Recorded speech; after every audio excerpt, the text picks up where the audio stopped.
Okay. Hey YouTube, it's Caramel Queen Trish. I need y'all's help with something.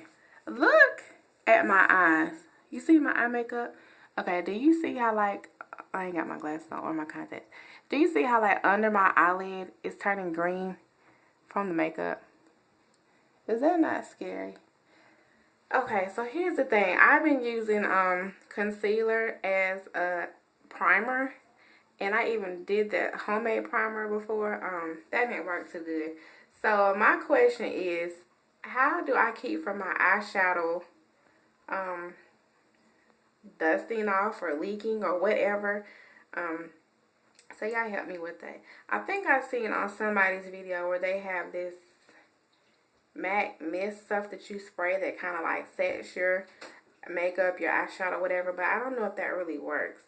So if y'all could help me out with it, I would greatly appreciate it. So I'll talk to y'all later. Bye.